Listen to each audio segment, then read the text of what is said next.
Di sana, di kaki langit,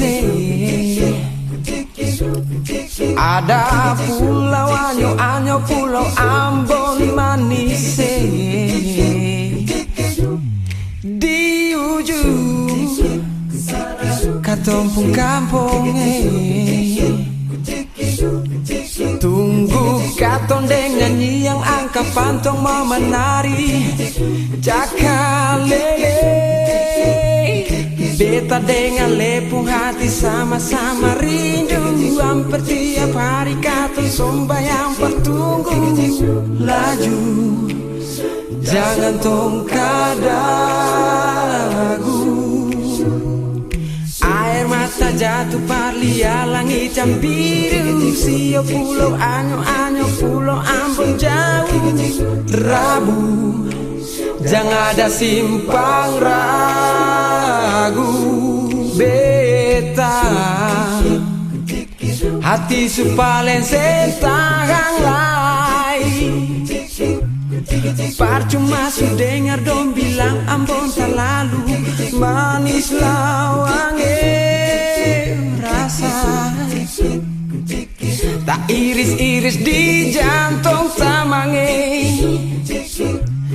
Tahan rindu sampai badan suma lele sio. Sayang gandonge.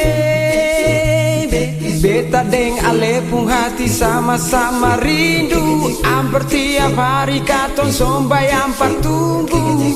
Laju, jangan tong kadagu. Air mata jatuh parlia langit yang biru. Sio pulau Anyo-Anyo, pulau Ambon jauh. Rabu, jangan ada simpang ragu. Beta deng alepung hati sama-sama rindu, hampir tiap hari katon sombayang pertunggu. Laju, jangan tong kadagu.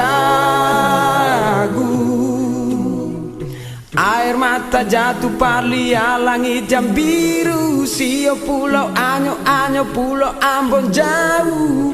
Rabu, jangan ada simpang ragu. Beta deng alepung hati sama-sama rindu, hampir tiap hari katon sombayang pertunggu. Laju, jangan tong kadagu. Air mata jatuh parlia langit yang biru. Sio pulau Anyo-Anyo, pulau Ambon jauh. Rabu, jangan ada simpang ragu. Jangan ada simpang ragu. Beta mau balik. Dengan Pak siapa Pak? Dengan Pak Syukur. Pak Syukur. Nah kebetulan kita lagi berada di Morotai Pak. Nah ini kan salah satu objek wisata yang dulunya adalah peninggalan Perang Dunia Kedua ya Pak ya. Nah boleh diceritain Pak mengenai mulai dari asal namanya, terus kegunaannya dan yang lain-lainnya Pak, agar kawan-kawan tahu dan generasi muda tahu bahwasanya di sini juga ada tempat bersejarah yang wajib kalian kunjungi gitu Pak. Nah oke, baik, terima kasih.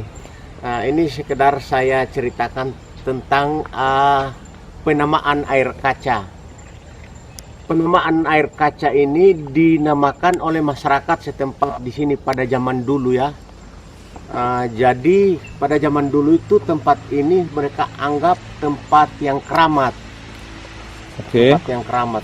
Sehingga pada saat itu masyarakat tuh selalu datang membuat ritual di sini. Nah, contohnya seperti ada permasalahan, misalnya ada orang sakit di kampung. Nah, mereka datang buat ritual. Nah, sebentar orang yang sakit itu mereka bisa lihat di dalam air ini. Nah, itu berarti orang yang sakit itu mereka bisa tentukan bahwa orang itu bisa diobati. Nah, jadi air ini disebut air cermin. Oh, karena ada wajah dari seseorang yang tadi sakit itu. Iya, Oke. jadi air ini disebut air cermin. Nah, setelah itu begitu terjadinya Perang Dunia Kedua, nah tentara sekutu kan datang ke sini. Tujuannya untuk ngejar Jepang kan. Pada saat itu memang Jepang dia menguasai Asia Timur Raya, dan pada awalnya ketika Pearl Harbor dihancurkan di Hawaii itu, nah disitulah Amerika mungkin sakit hati atau apa, ya, timbulnya Perang Dunia Kedua, sehingga Amerika datang ke Morotai dan di Papua, sehingga di Morotai ini mereka membuat armada 7. Oke. United States Seven Fleet. Sehingga di tempat inilah mereka membuat kayak base camp. Jadi pasukan sekutu pada zaman itu kurang lebih 61.000 pasukan Di Morotai. di Morotai. Sehingga mulai dari Daruba sampai ke Daeo itu pasukan sekutu yang tempati. Nah, salah satunya di sini. Dan mungkin namanya hidup ini kan satu hari pun butuh air. Sehingga mereka gunakan air ini sebagai fasilitas lah. Jadi pada zaman dulu kan waktu pembuatan bandara juga itu kan butuh air yang banyak. Karena bandara itu mereka pakai material batu karang ini, dihancurkan terus digilas dengan air. Nah, terus mereka campur juga mungkin kimia untuk perekat, sehingga landasan pacu itu padahal itu batu tapi dia sudah seperti beton, Keras ya. keras. Berarti dulu pas waktu Perang Dunia memang ini digunakan sebagai tempat air bersih ya, Pak? Iya, Pastinya, tempat ya? air bersih. Nah, sumbernya sendiri dari mana nih Pak air bersihnya? Apakah dari gunung, ataukah dari rembesan pepohonan, atau dari laut, atau dari mana nih? Nah, ini ada sumber air, ini semacam gua bawah tanah, seperti sungai bawah tanah, Sungai bawah tanah yang menuju ke laut. laut. Iya. Oke, jarak dari sini ke laut berapa panjang? Kalau lurus ke sini kan kurang lebih 100 meter lebih lah, lurus. Cuman ada dia punya tembusan satu gua lagi, jarak dari sini kurang lebih 300 meter. Ada gua satu seperti ini. Oke. Cuma di sana tidak ada bangunan, Kosong. kosong. Tapi apakah pernah ada yang menelusuri, maksudnya jalan dari gua sini ke gua sana memang betul-betul mereka tembus? Kalau sejak begitu pasca Perang Dunia Kedua, belum ada orang yang menyelam sampai ke tembusannya ke sana. Cuman setelah Perang Dunia Kedua itu ada ikan air laut masuk sampai di sini. Oke, berarti kalau memang ada ikan air laut masuk, berarti memang tembusan ini bisa jadi kemungkinan memang langsung ke laut ya. Iya. Nah, cuman permasalahannya gini Pak, terakhir airnya tawar atau asin nih? Ini kalau orang di sini bilang payau. Payau itu setengah asin setengah tawar. Payau. Payau. Mungkin karena ini ya, karena dari air laut nyampe ke sini, terus ada juga akar-akar pepohonan yang lain. Karena saya lihat kan pohonnya gede nih, Iya, iya. bisa jadi air payau. Nah, terakhir Pak, masyarakat sini menggunakan air kaca ini untuk apa? Nah, sebelum daerah ini jadi kabupaten, dulu masih kecamatan. Nah, terus belum ada fasilitas PDAM. Masyarakat sering pakai untuk nyuci pakaian. Terus pada musim kemarau juga mereka sering ambil air di sini. Nah, setelah daerah ini berkembang sudah ada fasilitas PDAM. Nah, terus begitu saya juga mulai kasih bersih tempat ini, saya melarang untuk masyarakat Nyuci. mencuci pakaian di sini. Karena merusak ya. Iya. Nah, untuk ini Pak, harapan kedepannya apa Pak? Baik itu dengan objek wisata di sini ataupun dengan pemerintah terkait, ada nggak keinginan-keinginan yang mau Bapak sampaikan untuk dinas terkait ataupun kawan-kawan yang sampai sekarang belum ke air kaca Morotai? Kalau menurut saya, artinya Morotai ini menjadi 10 destinasi wisata ya. Nah, salah satunya ada di sini di Morotai adalah wisata sejarah. Wisata sejarah ya. Kalau wisata bahari di tempat-tempat lain juga banyak. Kalau cuma di Morotai ini wisata sejarah yang paling bagus. Sehingga kalau menurut saya pemerintah daerah juga harus memperhatikan tentang objek wisata sejarah.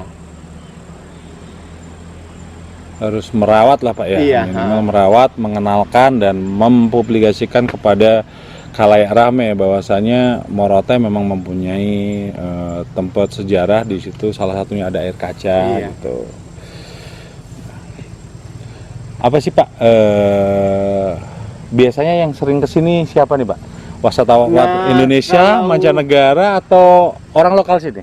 Kalau di sini kebanyakan mancanegara, terus ada wisatawan Nusantara. Kalau wisatawan lokal yang di sini ya mereka sudah anggap biasa jadi. Cuma banyak misalnya dari luar Morotai, kalau begitu datang ke Morotai mereka pasti datang ke air kaca. Tapi di sini bilang tidak ada bangunannya ya?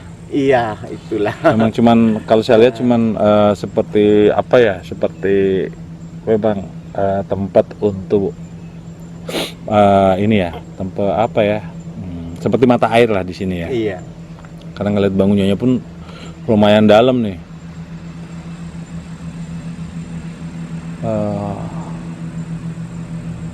Berarti di sini semenjak Perang Dunia Kedua sampai sekarang ya Pak ya, Bapak merawatnya ya? Iya, saya membuka tempat ini sejak tahun 2009.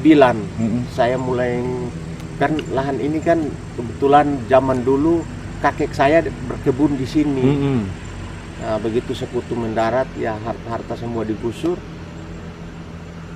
Nah, jadi sejak Amerika pergi ya sudah ditinggalkan begitu saja. Nanti tahun 2009 saya mulai bersihkan ini. Nah, dulu kan di atas tidak ada pohon-pohon, saya tanam pohon. Dulu gersang ini? Iya, di atas memang gersang. Yang pohon aslinya yang dia tumbuh sendiri, cuma di seputar ini saja, di dalam kolam ini.